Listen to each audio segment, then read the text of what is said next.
kita kalau bisa terus lagi aja biar ngelihat sampai melihat kondisi Bapak ini bisa makan gitu. Ini kan kondisinya nih selang ini hidung nih, nutrisi masuk. Udah saya udah share rekam Pak, tinggal nanti rekam ya. Lanjut videonya. Oke, barangkali Mas Koko kita mulai saja ya. Jadi siswanya baru satu. Budi Mulia 2 gimana nih? Pak Prapto, UM2 belum kelihatan nih.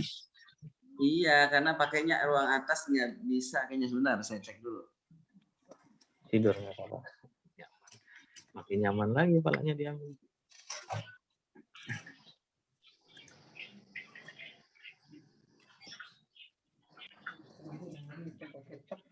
Pakur mau, Pakur. Digituin Pak Pakur. Pakai ini, pakai apa? Tongkat. Pakai tongkat ajaib. Nggak capek.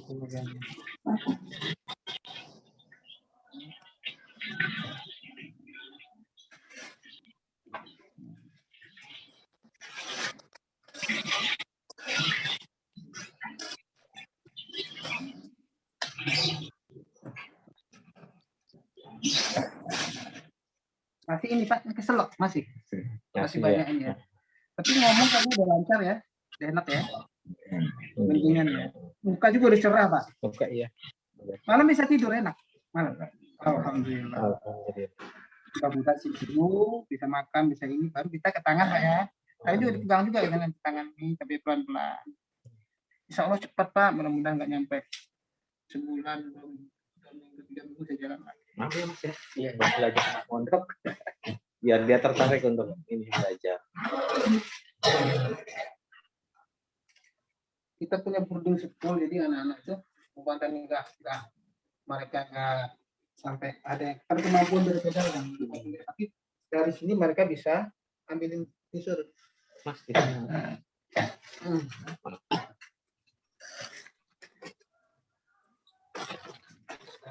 punya keahlian, bukanlah mandirian.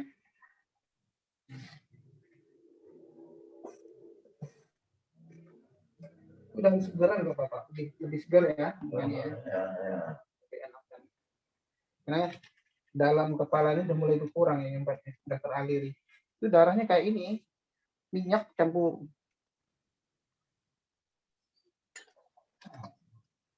Kental. Yang jadi masalah kan yang ini, darah di kepala ini, makanya Bapak sampai drop gitu kan, oksigen tuh gak maksimal di kepala. Jadi error semua ke bawahnya. Dia mau makan juga lidahnya ketarik kenceng. Setelah nanti berkurang, sudah jalan apa yang nyumbat di kepala, otomatis di bawah juga ngikutin.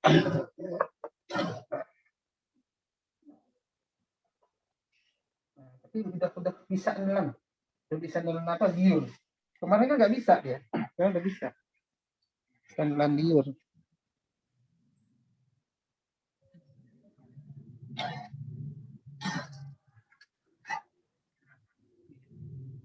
Ya.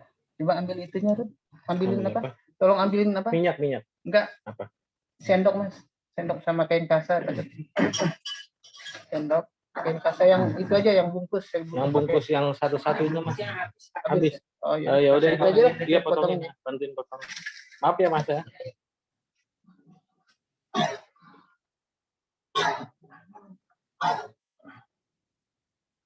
Dahaknya kalau ini. Tapi udah bisa nelen nggak Pak dahaknya Pak? Ketelan nggak Pak? Oh, udah ketelan nggak ada masalah. Kemarin kan belum bisa nelen dahaknya. Sehingga ini nyesek. Mulut juga udah nggak mencong. Kemarin mencong banget kan. Rata.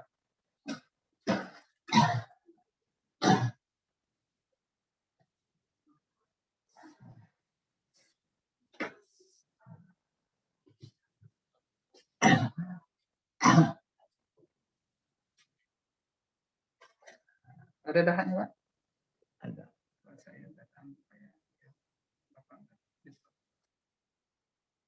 Jadi stroke kalau yang nggak bisa makan nelen atau nggak bisa minum itu penyebabnya salah satu adalah banyaknya reak di dalam mulutnya. ini harus dibersihkan memang, diterapi seperti itu.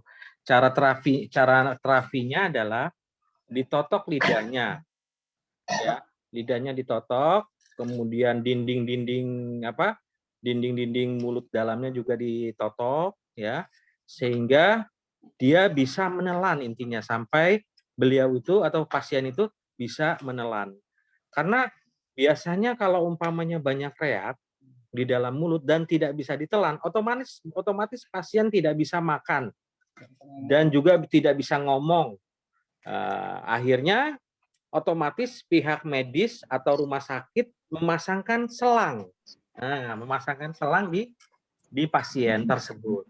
Nah, tugas kita adalah menotok atau menerapi agar Bapak Endah Murti ini bisa kembali normal mulutnya, biar bisa makan kembali, biar bisa bicara, dan juga biar bisa tidur dengan nyaman. Karena umumnya kalau kepala ada penyumbatan di kepala itu, beliau itu sulit untuk istirahat, itu sulit, ya, karena memang merasakan sakit di kepalanya, ya. Kemudian akhirnya merembet sampai ke kena titik 5, titik 7, titik 9, titik 12 kena. Akhirnya beliau tidak bisa makan seperti ini.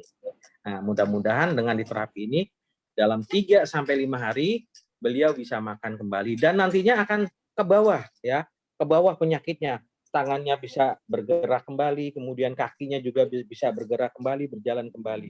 Itu memang nantinya programnya merembet ke bawah seperti itu. Jadi kita pegang semua penyakitnya. Ini penjelasannya kalau stroke ini, ya kalau ini adalah stroke yang menyumbat di otak bagian kanan. Belakang. Nah, gitu. Ya. Otak bagian kanan. Jadi saraf stroke itu saraf timbal balik namanya ya. Coba kamu aja lah. Udah kamu share saya aja udah. Oh, iya. Udah liatin aja ke sana. Nggak bisa dari sana. Bisa, maksudnya didekatin biar suara antum masuk. Jadi ini stroke ini Bapak ini kena saraf kena otak kanan di termasuk stroke ringan. Maka yang akan lumpuh kaki kiri dengan tangan kanan. Biasanya kalau otak kanan itu kan otak buat bermain ya. Brako namanya. Itu dia tidak terlalu parah. Nah, paling dia lumpuh seperti nggak bisa makan. Tapi kalau otak kiri yang kena, maka kalau lumpuh kanan itu biasanya dia nggak bisa ngomong, nggak bisa makan, kadang memorinya hilang. Maka tindakan yang paling bagus ya seperti ini, disedot, dibuang untuk membuang sumbatan yang ada di dalam kepala. Kalau tindakan medis kan kayak dokter terawan dia dicuci atau ditembak, bahkan dibelah kepalanya untuk membuang kotoran. Kita cukup dengan seperti ini. Alhamdulillah resikonya kecil dan hasilnya luar biasa. Bahkan kalau dari medis mereka bisa nangani gini bisa beberapa bulan gitu, kita cukup hitungan minggu, alhamdulillah bisa ngomong lagi, bisa makan lagi. Ini baru 2 kali. Ternyata kemajuan luar biasa. Bapaknya juga udah segar.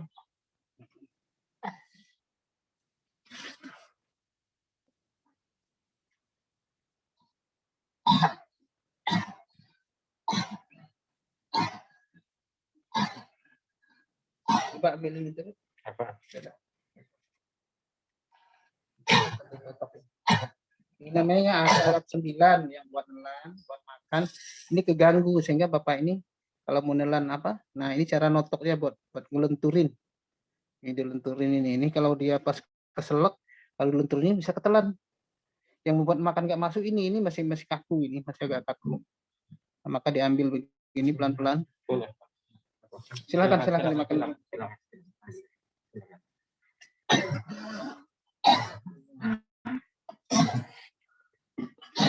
Ini kebetulan Pak Endah Murti ini belum sarapan ya, Mas?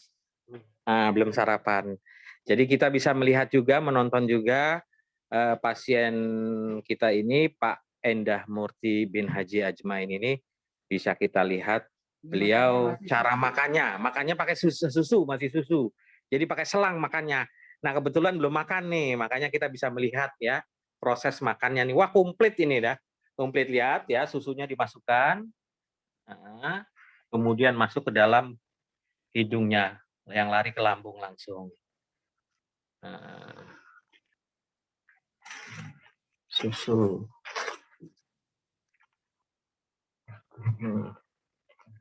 Komplit dah.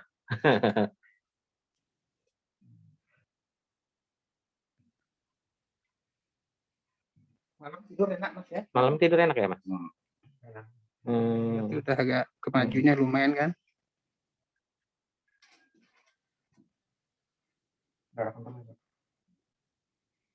Apanya? Kental darahnya. Hitam kental.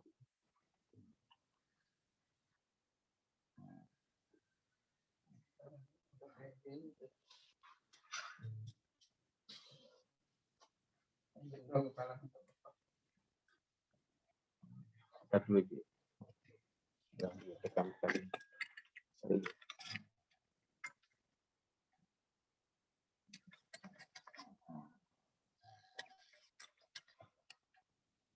Ini fungsinya buat ngebuka mulut ini.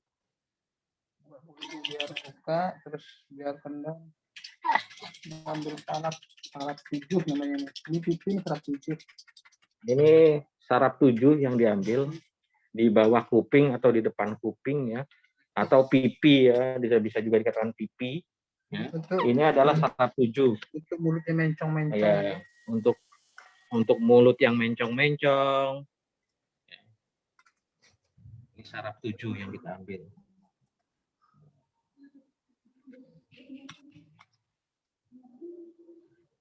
Jadi titik sarafnya kita harus memahami di mana titik sarafnya. Karena selain kita bekam nanti, kita totok juga di saraf-saraf tersebut, ya. Karena kenapa kita bekam terlebih dahulu? Biar tidak terjadi ada rasa sakit buat pasien. Jadi lebih lebih berkurang, lentur lah, berkurang rasa sakitnya. Yang membuat dia takut itu pengobatan itu sehingga sarafnya mati. Karena darah itu intinya dia adalah mobilisasi nutrisi yang dibutuhkan tubuh. Ternyata dia mengalami penyumbatan, pengentalan sehingga nutrisi yang harus dibutuhkan di bibir, di lidah, di tenggorokan, ya, di mata itu nggak sampai karena dia ada penyumbatan.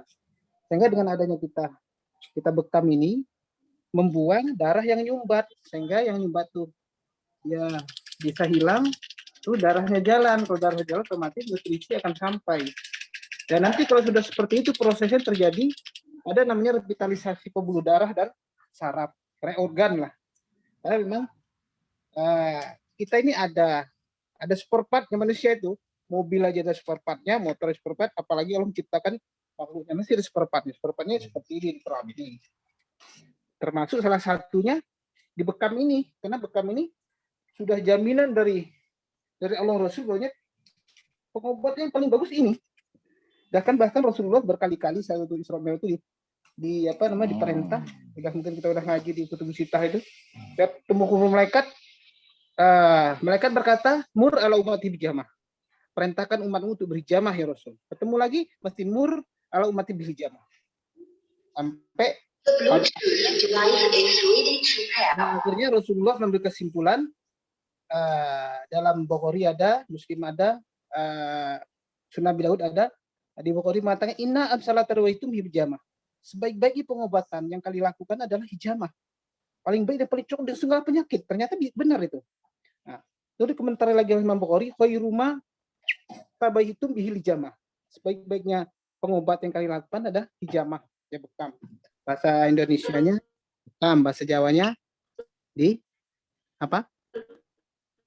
Apa namanya bahasa Jawanya? Cantuk.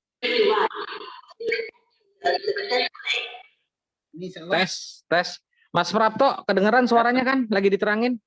Iya, jelas. Kedengeran ya? Oke. Mungkin ini udah dulu. Kita akan totok langsung. Nah, sekarang pengambilnya udah. Nanti kita totok dulu. Setelah itu baru nanti.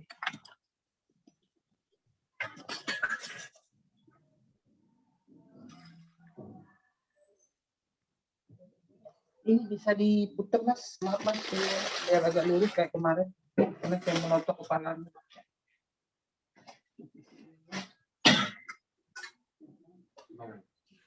Agak ke sini, Ini sampai mentok karena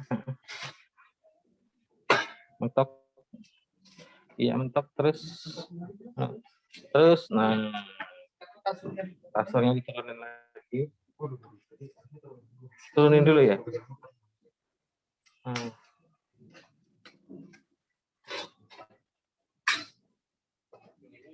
Iya, ini sejajar juga nggak apa-apa sejajar. Biar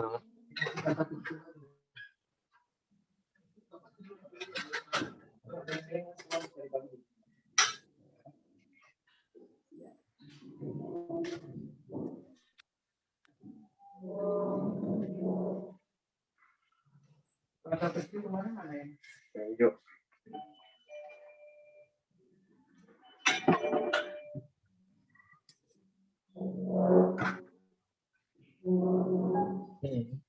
Tanpa lagi ditambah kepalanya udah diambil. Kemarin kepala juga sempat diambil sih Mas.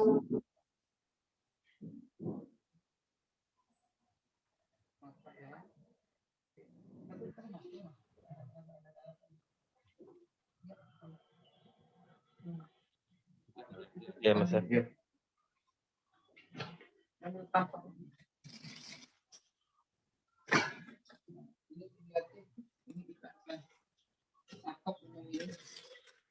Proses bekam sudah tadi untuk apa namanya perintah dari Rasul ya. Afdalu au khairu ma tadawaitum bihi al-hizamah.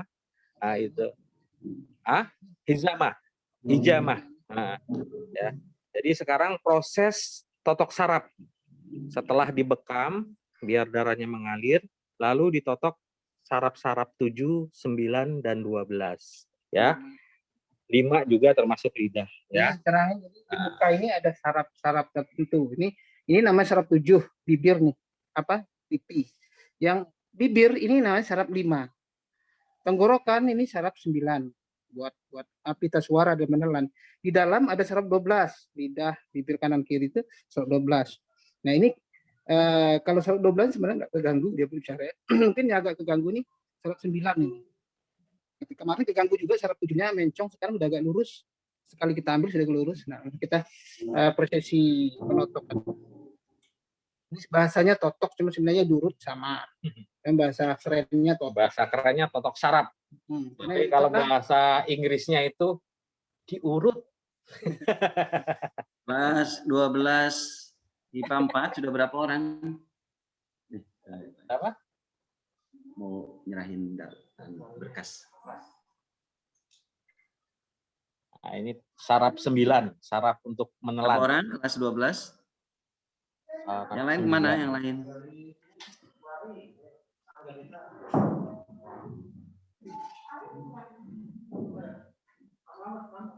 Persiapan, Pak. Saraf 9. Nah, Amal soleh diperhatikan ya saraf 9 ini. Nah, kemudian ke atas. Ini saraf 5. Saraf 5 ke atas ya, saraf 5 ke atas ini. Amal soleh diperhatikan, bisa nanti dipraktekkan ya, dipraktekkan langsung bisa. Ya, mudah-mudahan bermanfaat nanti ilmunya. Ya, sewaktu-waktu menghadapi saudara atau siapa atau tetangga atau siapa yang sakit bisa dipraktekkan seperti itu. Ya.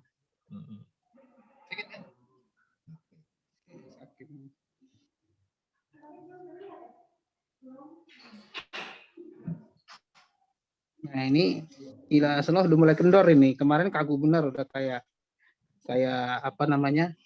Sini di sini aja. Sini nggak apa-apa Mas, lihat sini. Sini ngobrol sini. Mau belajar. Nanti kan kamu nggak di sini aja. Nanti kemana-mana. Duduk situ, duduk. Kemana? Nanti kan banyak pasien. Kalau pasien mau treble bisa hubungi kita nanti. Pak, ini iya. Sama-sama. Mas Koko. Ya. Kita mulai ya. Ini sudah ada bergabung siswinya. Iya. Sambil menunggu yang lainnya. Memang mungkin banyak yang tidak punya kuota barangkali ini. Baik, assalamualaikum warahmatullahi wabarakatuh. Waalaikumsalam. Alhamdulillahirrahmanirrahim. Asyhadu an la ilaha illallah wa asyhadu anna Muhammadar Rasulullah sallallahu alaihi wasallam wa ala alihi wa ashabihi ma ba'du. Alhamdulillah pagi hari ini kita sama-sama bisa berkumpul menjadi satu dalam Zoom meeting untuk bimbingan wirausaha. Kenapa hari ini agak berbeda dengan yang sebelumnya? Kali ini kita menampilkan sosok wirausaha atau profil wirausaha yang beda dari yang biasanya. Kalau biasanya kita kuliner atau yang lainnya, kali ini kita tampilkan adalah bidang jasa. Salah satu bidang jasa yang kita tampilkan pada pagi hari ini adalah pengobatan alternatif, ya, atau pengobatan cara yang non medis, ya. Tetapi ini juga bisa dipakai sebagai penyembuhan. Silakan yang baru datang boleh duduk, ya, Mas Usman, Mas Nurtanio, Galang, kemudian siapa satu lagi nih, Julian, ya. Jadi pada pagi hari ini kita menampilkan seorang terapis yaitu Pak Bandi. Pak Bandi ini adalah orang tua dari alumni SMA Budi Mulia II. Ya, mungkin kalian kenal yang namanya Miftah, ya. Miftah atau panggilannya Atta, ya, alumni SMA Budi Mulia II. Beliau memang punya keahlian di bidang terapi dan terapinya ini sudah terkenal dan banyak membantu masyarakat, ya, yang terkena penyakit, ya, baik itu saraf kejepit ataupun jantung, kolesterol, bahkan sampai yang lumpuh atau stroke pun beliau sudah bisa membantu. Pagi hari ini beliau dibantu oleh Mas Koko atau Rudi Haryoko, saya panggilnya Mas Koko, ya. Dan ini sedang praktek langsung pada salah satu pasien yang menderita stroke yang cukup berat katanya, ya. Nah, kenapa Bapak tampilkan ini? Ini sebetulnya bidang usaha, salah satu bidang usaha hanya di bidang jasa. Bagaimana selanjutnya? Mungkin nanti kita bisa ngobrol langsung dengan beliau, dengan Mas Koko, ya, barangkali Mas Koko bisa menjelaskan atau Pak Bandi bisa menjelaskan kenapa sih Pak Bandi atau Mas Koko mengambil bidang jasa sebagai salah satu bidang usaha, terutama ini pengobatan alternatif ini. Mas Koko? Ya. Jadi ya, kenapa Mas Koko mengambil? Ya, oke. Alhamdulillah sebelumnya saya ucapkan jazakallahu khairan kepada Pak Prapto yang telah memberikan sedikitnya waktu kepada kami. Jadi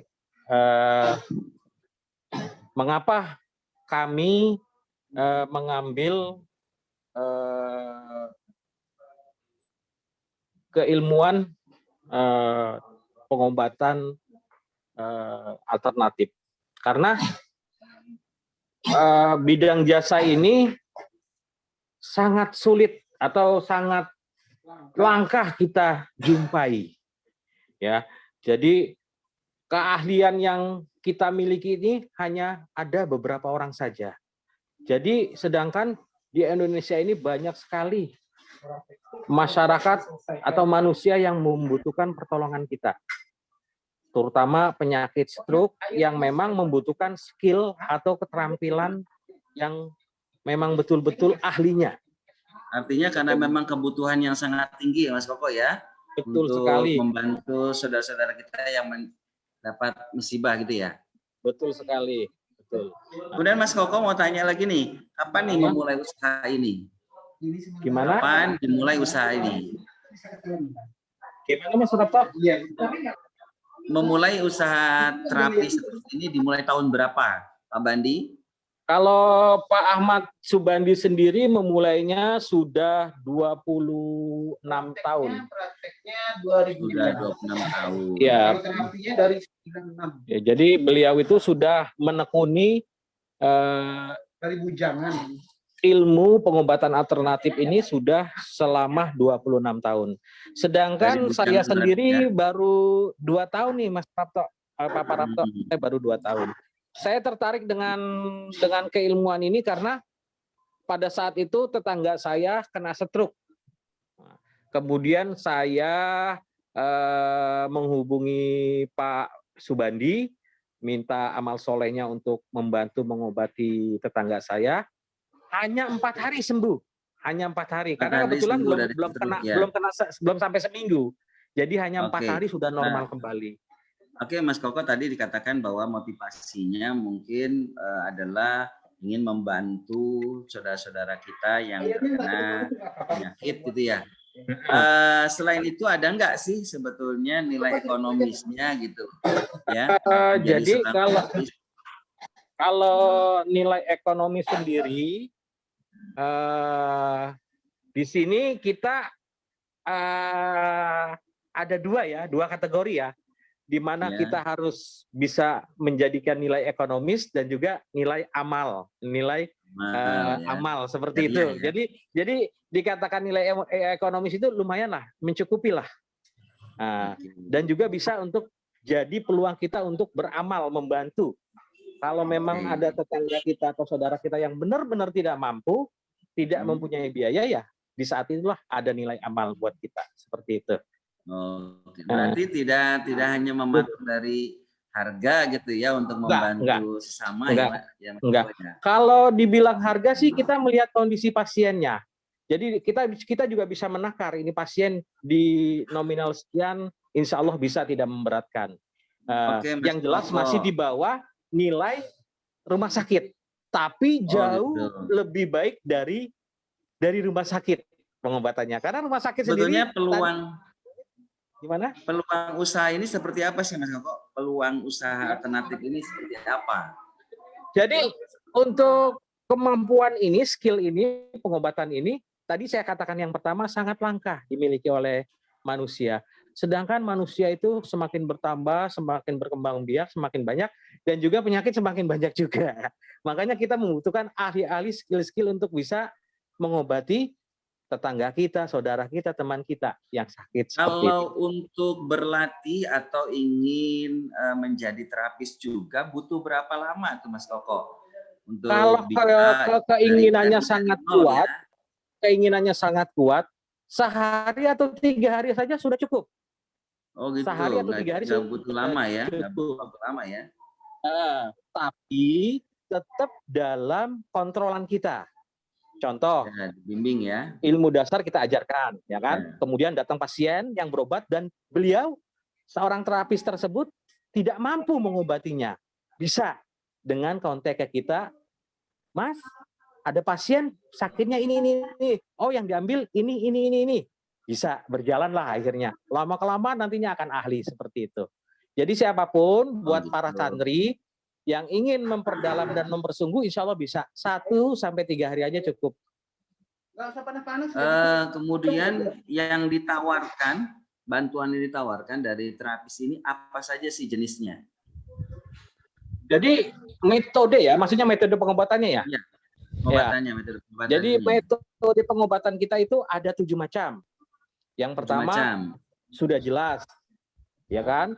Kuludain dawaun, ya kan? Berarti Allah lah yang menyembuhkan. Doa yang pertama metode kita. Seperti itu. Yang kedua, bekam. Yang ketiga, totok saraf. Yang keempat, herbal.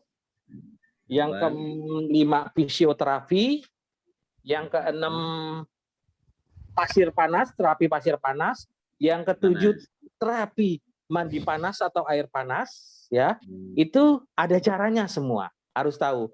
Nanti kalau dibilang suruh air panas yang mendidih, terapinya diguyurin ke pasiennya, melepuh. Tentunya ada caranya, ada tekniknya. Memakai handuk atau kain. Mas Koko, untuk menjadi seorang terapi itu tadi kan bilangnya nggak lama ya, nggak lama. Tapi kemudian modalnya nih untuk jadi seorang terapi apa saja nih?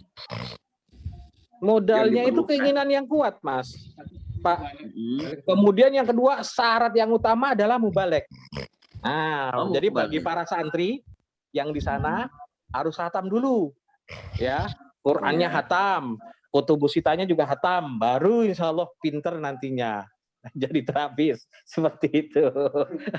Kalau masalah dasarnya ilmu ini, Pak Fakto, dasarnya di dalam surat Al-Qur'an itu wattaqullah yu'allimukumullah. Kalau dasar sudah takwa, Allah akan mengajar sesuatu yang di luar kemampuan manusia. Jadi itu Takwaan wattaqullah ya, berarti ya. Nah, itu takwa, dasarnya takwa. Kalau sudah takwa, kalau pengen untung, wattaqullah la'allakum tuflihun. Pengen usahanya untung, ya harus takwa dulu. Kalau permasalahan segala hidup akan keluar, takwa dulu, semua masalah akan selesai. Ya kan? Pengen rezekinya banyak, ya rizqul tazid, ya takwa. Itu dasar utama. Makanya harus jadi ustadz dulu, terutama lah itu syaratnya. Tadi kan dikatakan bahwa tempat-tempat terapi atau cabang-cabangnya sudah di beberapa tempat nih. Kalau misalnya ada dari santri kita ingin belajar kemudian bikin atau buka usaha semacam ini juga di tempatnya, bagaimana Mas Koko? Jadi gini, Pak Prapto. Jadi untuk para santri yang mau membuka, kita mempersilahkan, monggo. Ya, dibuka di mana aja silakan. Tapi kita ada ketentuan-ketentuan. Kenapa? Karena ada ketentuan. Satu, kita tetap akan menjadi tanggung jawab kita secara beban moral. Kita kalau ada pasien yang trouble, tentunya kita akan turun membantu seperti itu. Itu yang pertama. Yang kedua, zonanya juga harus kita perhatikan. Di mana kalau ada teman antara satu dengan yang lainnya berdekatan, kalau bisa jangan berdekatan. Jadi kita atur, Pak Prapto. Contoh kecil, di kawasan Teluk Jambe sudah ada pakar CD. Diusahakan jangan di daerah Teluk Jambe sekitarnya, agak menjauh sedikit, gitu. Seperti itu. Mas Koko nih ke depannya sudah punya konsep seperti apa atau rencana seperti apa nih untuk pengembangan terapi ini kan? Sementara orang masih melihat sebelah mata gitu ya tentang terapi ini, cuma bekam ini gitu. Rencana kedepannya itu seperti apa sebetulnya? Memang betul. Jadi contoh kecil aja sekarang pasien yang kita pegang. Ibu dari Bapak Endah Murti juga tentunya banyak bertanya ya. Sebelum kita terapi ini banyak bertanya. Karena memang Ibu Endah Murti ini ingin mengetahui sejauh mana kemampuan skill yang kita miliki. Jadi banyak sekali pertanyaan-pertanyaan karena ilmu yang kita miliki, skill yang kita miliki ini memang langka. Untuk pengobatan ini bahkan jarang orang memakai teknik seperti kita ini, jarang. Walaupun sudah banyak yang kita tangani, kita obati dan alhamdulillah mayoritas sembuh, tapi memang masih sangat jarang sekali masyarakat yang mengenal teknik pengobatan kita ini. Makanya tentunya apabila kita mau mengobati seseorang, pasti akan banyak pertanyaan yang dilontarkan oleh keluarganya, seperti itu. Itu yang pertama. Kemudian yang kedua, prospek kedepannya, sebenarnya saya pengen sekali memiliki model pondok atau rumah sakit yang memang spesialis. Kita juga ahli di dalam penanganan orang-orang narkoba. Alhamdulillah 2 minggu orang tersebut sudah tidak ada yang namanya sakau atau menagih. Narkobanya itu sudah sembuh insya Allah. Karena memang narkoba itu kita obati secara medis dan juga secara fisikis. Jadi kerohanian itu kita berikan nasihat, kita berikan keilmuan Quran, kita berikan keilmuan hadis, sehingga orang itu merasa tenang di hatinya. Kemudian ada niatan untuk sembuhnya itu semakin tinggi, semakin kuat. Nah, alhamdulillah hanya seminggu narkoba itu yang kita pegang sudah sembuh, sudah tidak pernah sakau lagi. Gitu. Tapi target kita sebulan dan pantauannya mungkin lama ya, bisa 3 bulan, 6 bulan, setahun. Kita pantau terus yang khusus itu. Makanya prospek kedepannya kita sebenarnya ada keinginan ingin memiliki tempat yang luas yang bisa kita jadikan pondok atau rumah sakit, ya kan? Rumah sakit spesialis stroke, rumah sakit spesialis jantung, rumah sakit spesialis narkoba, apapun insya Allah kita bisa obati seperti itu. Tapi pengobatannya memang alternatif. Seperti itu prospek kedepannya, Pak Prapto. Oke, ini pengen tahu nih, nggak apa-apa ya. Kan terapis ini juga tidak jauh dari penghasilan nih, ya kan? Pasti ada dong penghasilan yang diharapkan karena selain ya beramal sudah jelas kita membantu orang. Ya perlulah bensin, perlu makan segala macamnya. Iya, betul. menjanjikan nggak sih gitu loh jadi seorang terapis itu? Omsetnya berapa sih kira-kira gitu? Iya.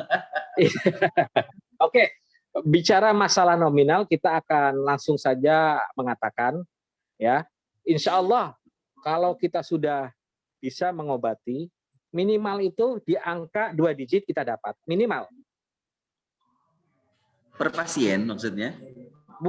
Dalam 1 bulan itu minimal 2 digit kita dapat minimal. Minimal 2 digit untuk pendapatan. Jadi secara global aja saya jelaskan dalam 1 bulan itu minimal 2 digit kita dapat. Minimal itu ya, minimal. Iya, 2 digit. Iya. Jadi maksimalnya nggak terkira ini. Kalau umpamanya kita punya rumah sakit udah berdigit-digit lagi itu. 3 digit, 4 digit.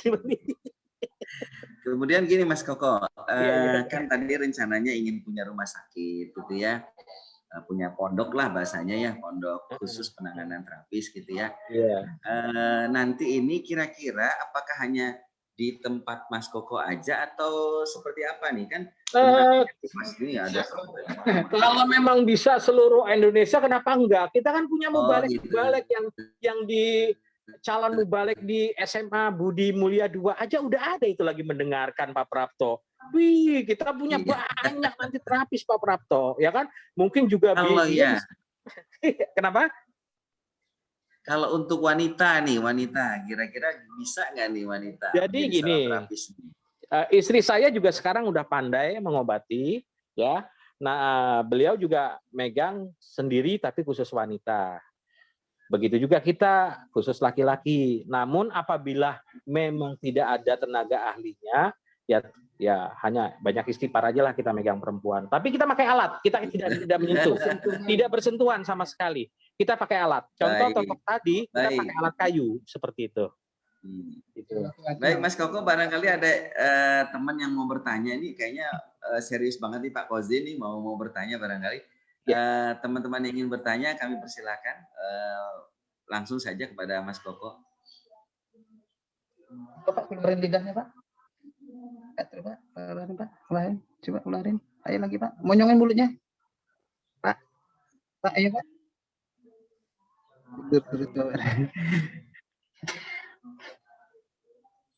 Coba Pak keluarin lidahnya Pak ya. Yuk keluarin.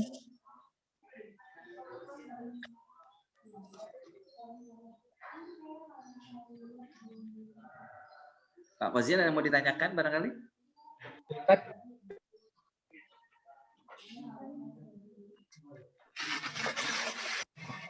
Kalau saya sudah cukup banyak ilmu ini Pak, sampai mungkin nggak tertampung-tampung.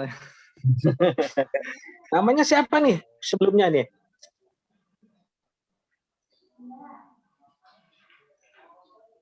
Perkenalkan Pak, nama saya Muhammad Nur Kosin Pak.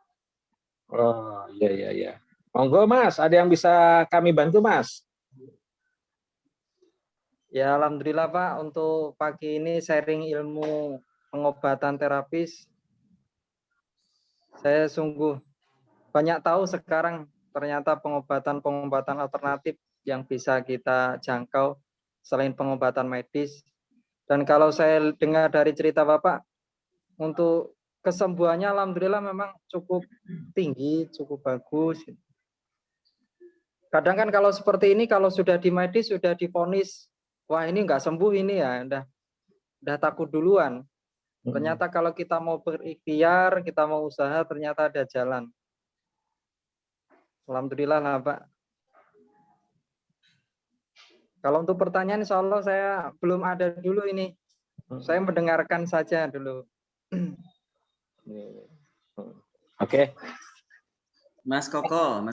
Iya Pak Prapto. Mudah-mudahan ini dari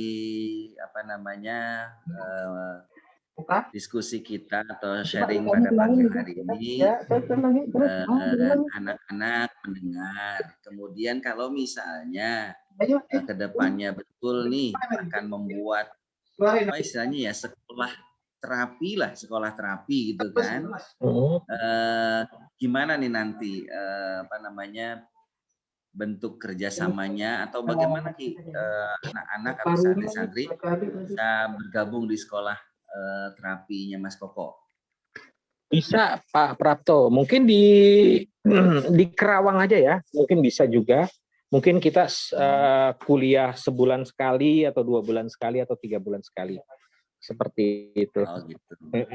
Jadi Berarti semua Mas Koko dikumpulkan dalam swap satu.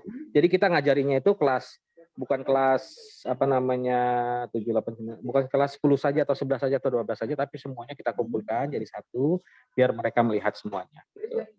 Mas Gitu, Koko bisa. berarti suatu saat kita undang untuk demo bisa ya? Bisa. Kita undang untuk Pak. demo, nanti Bisa. ada mungkin kita siapkan memang betul-betul pasien yang membutuhkan pertolongan, kita siapkan tempatnya, kemudian Mas Koko dengan Pak Bandi kita undang untuk memberikan langsung pengobatan. Bisa gitu ya? Bisa. Hanya kita membutuhkan alat, Mas. Ya. Maksudnya dalam arti kata gini, kalau bisa pondok beli beberapa alat kop, karena kalau bisa dipraktek semua langsung. Ya, siap. Semua praktek, biar karena dulu juga saya dasarnya itu sama sekali nggak punya, Mas. Background saya itu bukan seorang terapis, tapi saya ilmunya nggak ada sama sekali. Tapi Pak Subandi ini luar biasa. Saya nggak punya apa-apa, tapi disuruh ngerjain. makanya intinya amal. Uristumuha bima kuntum ta'malun. Al ilmu bila amalin kasyajari, bila tamarin, kan amal intinya, praktek intinya, keberanian intinya, dengan didasari ilmu seperti itu. Iya. Ini bersyukur sekali pagi hari ini kita bisa langsung melihat praktek pengobatannya, selain sharingnya juga ini udah lengkap, udah komplit ini ya.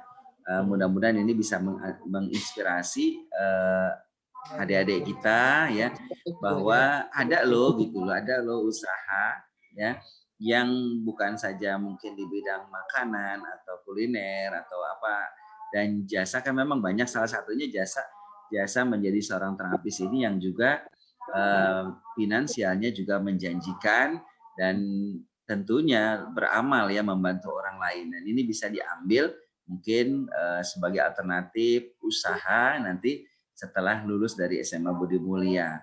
Cuma memang perlu mental ya Mas Koko ya. Betul sekali. Keberanian, nggak gengsi gitu ya. Dan tekad yang kuat untuk jadi seorang terapis barangkali gitu ya Mas Koko ya. Betul sekali. Satu lagi Pak Prapto, satu lagi dari saya. Luar biasa Pak. Pengobatan kita ini luar biasa, metodenya itu cepat sekali menyembuhkan orang-orang yang sakit, itu yang pertama. Yang kedua, Masya Allah, waktu itu sangat banyak sekali longgar buat kita.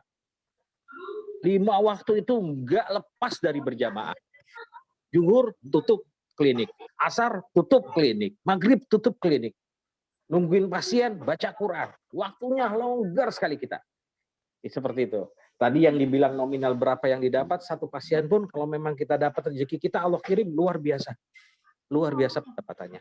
Kerja sebentar tapi pendapatannya lumayan. Itu waktu Oke, kita longgar. Mas Koko, ada mau pertanyaan barangkali Pak Akur? Akur mau bertanya barangkali? Dipersilakan. Pak Ridho?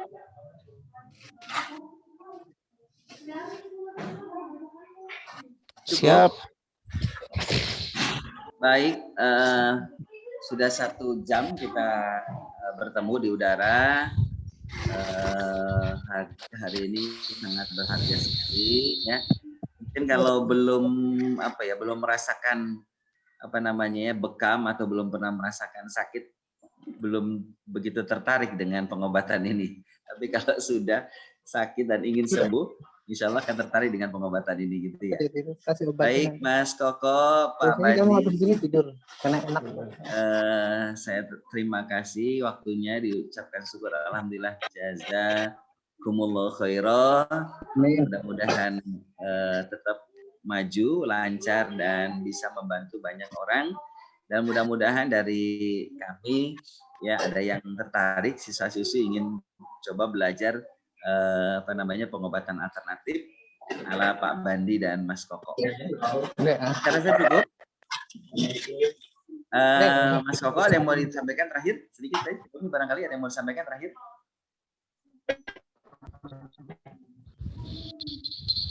Sibuk, sehatnya sibuk. Baik, cukup Mas Koko. Tidak ada yang mau disampaikan terakhir barangkali? Itu saja. Kita akan open, khususnya untuk para mubalik, kita akan open, kita akan menurunkan ilmu kita. Seluruhnya akan kita turunkan. Siap, Khususnya untuk para mubalik. Ya mudah-mudahan bermanfaat buat para mubalik dan calon mubalik. Seperti Alhamdulillah, jazakumullah khairan atas atensinya pagi hari ini. Mudah-mudahan sukses selalu, barokah selalu. Alhamdulillah, jazakumullah khairan. Kita cukupkan diskusi pagi hari ini, seri pagi hari ini. Saya tutup. Assalamualaikum warahmatullahi wabarakatuh. Waalaikumsalam warahmatullahi wabarakatuh. Apa ya Pak ya? Pak Ridho direkam tadi ya? Ya, siap. Oke, siap. Jazakallah ya. Kita lab ya, lab semua ya. Yo, siap. Saya labin ya. Assalamualaikum.